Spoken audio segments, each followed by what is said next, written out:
प्रभाग क्रमांक 5 मध्ये राष्ट्रवादी काँग्रेस काळे गटाचे अधिकृत उमेदवार शोभा अशोक घायतडकर व अमित चंद्रकांत आगलावे यांच्या संयुक्त विद्यमाने चिन्ह ओळख वाढवण्यासाठी भव्य बाईक रॅली काढत दमदार शक्ती प्रदर्शन करण्यात आले। युवकांसह महिलांनी उत्स्फूर्त सहभाग नोंदवल्याने रॅलीचे विशेष आकर्षण वाढले। गेल्या अनेक वर्षांपासून प्रभागात अपेक्षित विकास झाला नसल्याची खंत व्यक्त करत आगामी काळात रस्ते, पाणीपुरवठा व स्वच्छता यांसह सर्वांगीण विकासाची ठोस उपाययोजना राबवू असा विश्वास उमेदवारांनी प्रसार माध्यमांसमोर व्यक्त केला। जनतेचे प्रेम आणि पाठिंबा आम्हाला निश्चित मिळेल असा विश्वास त्यांनी यावेळी व्यक्त केला। संवाद महाराष्ट्रासाठी रवी वाघडकर, कोपरगाव।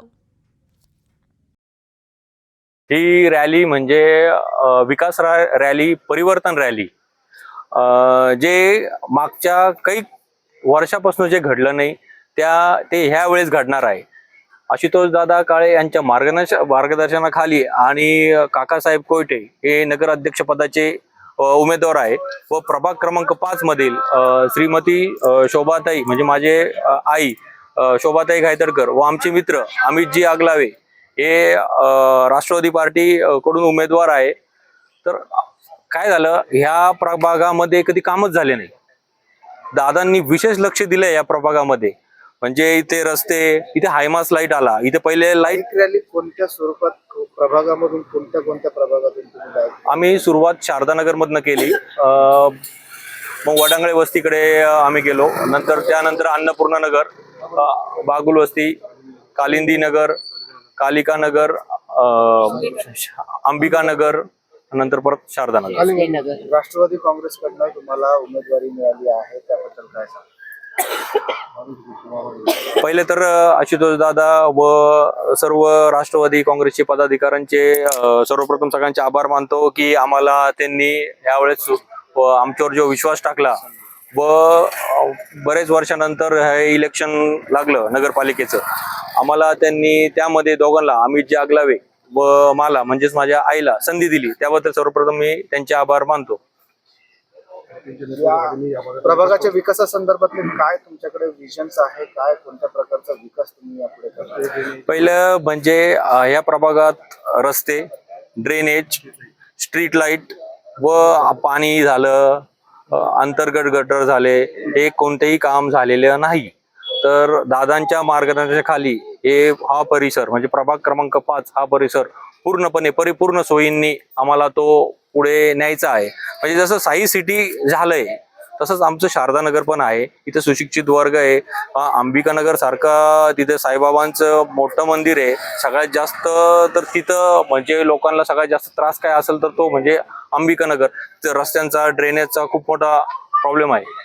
दादांनी आता तरी पण 3 ते 4 कोटीचा निधी इथं रस्ते झाले, जसं की इथं शारदानगर मध्ये घेमूर घर ते सातपुते घर ते घेमूर घर ते काळे घर, इथे रस्ता झालाय। त्यानंतर ब्लॉक्स आम्हाला मंजूर करून दिले। त्यानंतर इथे मंदिरासाठी वॉल कंपाऊंड, लवकर जिथं सभागृह पण मंजूर झालं, सभागृह पण होणार आहे। वयोवृद्ध लोकांसाठी बगीचा इथं लवकर सुरू करणार आहे। वडांगळे वस्तीमध्ये तर इतकी हालत खराब होती, रस्तेच नव्हते। आज तिथे बऱ्यापैकी परिसरातील लोक खुश आहे की तिथे रस्ते झाले, ब्लॉक्स बसताय। तसंच अंबिका नगर मध्ये पण रस्ते झाले, ब्लॉक बसताय। कालिका नगर मध्ये रस्त्याचं पूर्ण झालंय, फक्त वरचं सिलकोट बाकी आहे। आणि आम्हाला विश्वास आहे की प्रभाग क्रमांक 5 मधील जनता आम्हाला भरभरून प्रतिसाद देतील व जास्तीत जास्त मतांनी विजयी करतील। राष्ट्रवादी पक्षाचे अधिकृत उमेदवार काकासाहेबजी कोयटे, तसेच नगरसेवक पदासाठी अमितजी आगलावे आणि आपल्या घायतडकर ताई, दादांनी जे काही उमेदवार निवडले आहेत खूप चांगल्या रीतीने हे उमेदवार निवडले आहे।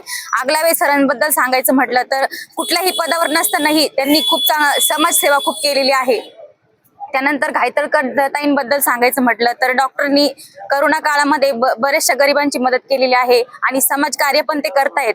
आणि आज आमच्या अंबिकानगरचा जर विचार केला तर आमच्या अंबिकानगरमध्ये अशी परिस्थिती आहे की तिथं कोल्ह्यांचा बालकिल्ला असा म्हटला जातो, म्हणजे तिथं काळे गटाचा काही प्रश्नच येत नाही। इथून मागे 15 वर्षापूर्वी त्यांना कोणी संधी दिली नाही काळे साहेबांना काम करण्याची, त्यामुळे आज अंबिकानगरची अशी परिस्थिती आहे, तिथे कुठल्याही प्रकारची कामं होती नाही, रस्त्यांची असो, ड्रेनेजची असो।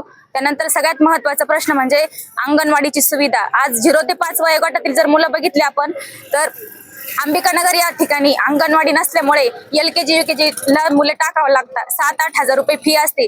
प्रत्येक गृहिणीला एवढे शक्य आहे का पैसे 100 रुपये रोजाने कामाला जाणारी महिला एवढे पैसे भरू शकते का? त्यामुळे मला एवढी कळकळीची विनंती आहे की आमच्या अंबिकानगर मध्ये एक अंगणवाडीची सुविधा निर्माण करावी. त्यानंतर रस्त्यांची कामं पण झाले पाहिजे. तर मी आमदार महोदय यांचे आभार मानतो तर त्यांनी मला ह्या नगरपालिकेच्या निवडणुकीमध्ये उमेदवार म्हणून घोषणा केली. तर मी सर्व मतदारांना आव्हान करतो का ह्या परिसरामध्ये फिरत असताना मला अनेक समस्या आढळल्या विकास कामाच्या. तर विकास काम करत असताना दादांना खूप अडचणी आल्या. तरी दादांनी ह्या प्रभागासाठी भरपूर निधी दिलेला आहे. तर त्या मतदारांना माझं आव्हान आहे हा विकास तुम्ही स्वीकारा आणि आम्हाला संधी द्या. आम्ही नवीन आहोत, आम्हाला सांभाळून घ्या. तर विकास करण्यासाठी दादांनी जी संधी दिली आहे ती संधी नक्कीच आम्ही त्याचं सोनं करू. त्यानंतर प्रलंबित प्रश्न जे आहे आता काही विरोधक सांगत असेल हे होत नाही ते होत नाही, का होत नाही आपण याचं आत्मचिंतन केलं पाहिजे. हक्काचे नगरसेवक तुम्ही जर निवडून जर दिलात तर नक्कीच चांगले काम आपल्या प्रभागात होतील आणि आपलं मन समाधान पण होईल. जर जनतेने तुमच्यावरती प्रेम जर दाखवलं तर या प्रभागातला मुख्य प्रश्न जो तुम्ही मार्गी लावणार आहे तो कोणता? सगळ्यात पहिला प्रश्न असा आहे, पावसाळा आले की या प्रभागातील नागरिकांना इतका त्रास होतो. या प्रभागातील जे ड्रेनेजचा प्रश्न आहे, सांडपाणी हे निघण्यासाठी कुठलीही व्यवस्था नाही. म्हणजे आज हा प्रभाग स्थापन झाल्यापासून 1947 हा प्रभाग स्थापन झालेला आहे तेव्हापासून हा प्रश्न प्रलंबित आहे माझ्या माहितीनुसार. तर ह्या प्रश्न सोडवण्यासाठी दादांनी जो ड्रेनेजसाठी जो काहीतरी कोट्यावधी रुपयाचा निधी दिलेला आहे तो परिपूर्ण खर्च करून आपण तो या नगरपालिकेच्या माध्यमातून आपण दाखवणार आहोत.